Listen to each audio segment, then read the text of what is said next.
तो आज बात करते हैं हमारी जेब में रखे उन प्लास्टिक कार्ड्स की, क्रेडिट और डेबिट कार्ड की। क्रेडिट और डेबिट कार्ड, हाँ, आजकल तो जैसे आम सी बात हो गए हैं। बिल्कुल। पर इनका सफर बड़ा ही कमाल का रहा है। हमारे पास कुछ लेख और नोट्स हैं जो इनकी पूरी कहानी बताते हैं, कहाँ से शुरू हुए, भारत में क्या स्थिति और इनका भविष्य कैसा दिख रहा है। हाँ, देखते हैं इस पूरी कहानी में क्या खास नुक्ते छिपे हैं। वैसे उधारी का हिसाब किताब तो देखिए सदियों पुराना है, पर आज जैसे कार्ड्स की झलक दिखी 1920 के दशक में अमेरिका के कुछ स्टोर्स की चार्ज प्लेट्स थी। हाँ, वो मेटल प्लेट्स जैसी। बिल्कुल। फिर 1946 में जॉन बिगिंस का चार्जेट कार्ड आया, जहां मतलब बैंक बीच में आया पहली बार। अच्छा। लेकिन असली मोड़ वो आया 1950 में, फ्रैंक मैकमारा डाइनर्स क्लब कार्ड। हाँ, कहानी बड़ी मशहूर है कि वो एक डिनर पर बटुआ भूल गए थे। हाँ, सुना है मैंने भी। और कमाल की बात ये कि ये पहला ऐसा कार्ड था जो कई अलग अलग रेस्टोरेंट्स में चलता था, एक तरह से यूनिवर्सल। सही कहा। बिल्कुल। और मतलब यहीं से बैंकों की एंट्री हुई एक तरह से। 1958 में बैंक ऑफ अमेरिका ने बैंक अमेरिकार्ड उतारा, जो आज वीजा है। अच्छा, ये वीजा की शुरुआत थी। हाँ, और ये पहला ऐसा आम इस्तेमाल वाला क्रेडिट कार्ड था जिसमें रिवॉल्विंग क्रेडिट की सुविधा थी। रिवॉल्विंग क्रेडिट मतलब आप पूरा बिल एक साथ ना चुकाकर थोड़ा भुगतान कर सकते थे और बाकी रकम अगले महीने ले जा सकते थे, जिस पर हाँ, ब्याज लगता था। ओके, तो ये सिस्टम तब शुरू हुआ। जी। इसी साल अमेरिकन एक्सप्रेस भी मैदान में आया और फिर 1966 में मास्टर कार्ड। वाह, तो मतलब बटुआ भूलने से लेकर ये रिवॉल्विंग क्रेडिट तक। अच्छा, फिर तकनीक ने कैसे इसे बदला, क्योंकि आज के कार्ड तो काफी अलग है। सही बात है। 80s के दशक में आई पीछे वो काली पट्टी यानी मैग्नेटिक स्ट्राइप। हाँ, वो तो याद है।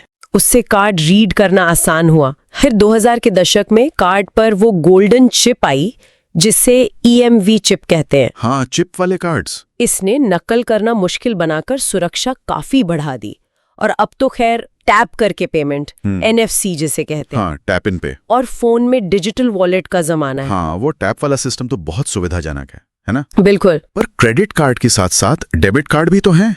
उनकी कहानी कैसे चली, वो कब आए? हाँ, डेबिट कार्ड का आइडिया भी लगभग साथ ही चला। 1966 में बैंक ऑफ डेलावेयर ने पहला ट्रायल किया था। अच्छा। फिर 1969 में अमेरिका में पहला ATM लगा, जिससे कैश निकालना आसान हुआ। ATM, हाँ, ये भी एक बड़ी चीज थी। हाँ जी। और 80 के दशक के मध्य में पिन नंबर आया, पर्सनल आइडेंटिफिकेशन नंबर। इससे डेबिट कार्ड से पैसे निकालना और सुरक्षित हो गया। अब भारत की बात करते हैं। यहाँ कहानी थोड़ी अलग रही होगी, मुझे लगता है। थोड़ी अलग।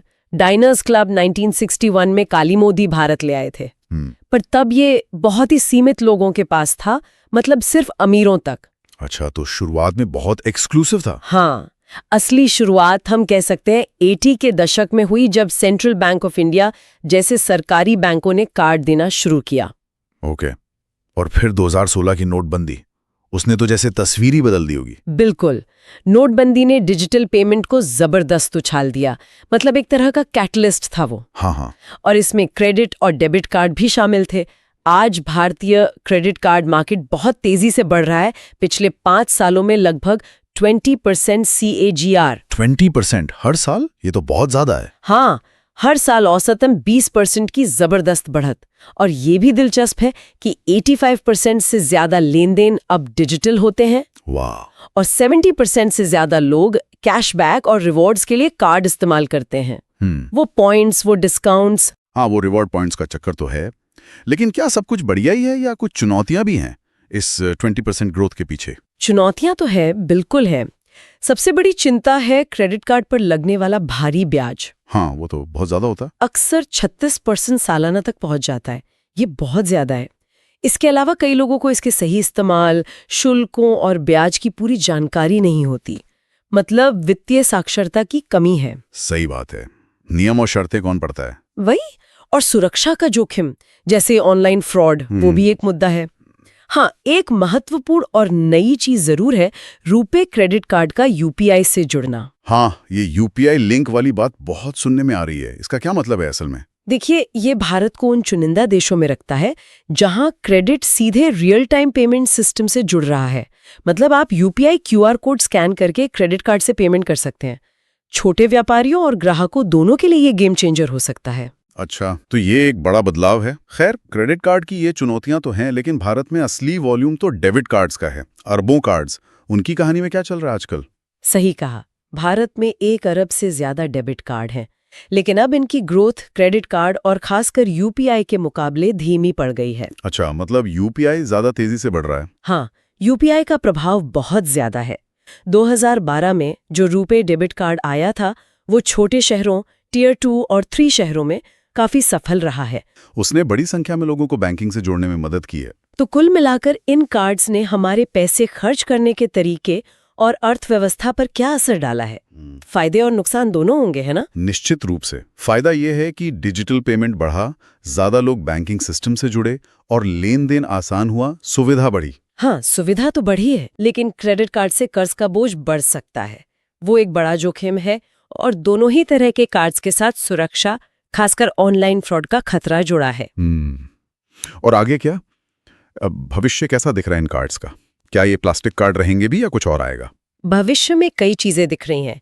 एक तो बायोमेट्रिक से पेमेंट, जैसे फिंगरप्रिंट या चेहरे से पहचान। बिना कार्ड के? हाँ, शायद एआई यानी आर्टिफिशियल इंटेलिजेंस धोखाधड़ी पकड़ने और जोखिम समझने में और मदद करेगा। स्मार्ट वॉच जैसी पहनने वाली चीजों से पेमेंट और आम होगा। वेयरेबल्स? हाँ, ब्लॉकचेन जैसी तकनीकें शायद सुरक्षा और पारदर्शिता बढ़ाएं। और भारत में, जैसा हमने कहा, यूपीआई के साथ क्रेडिट का इंटीग्रेशन और गहरा होगा।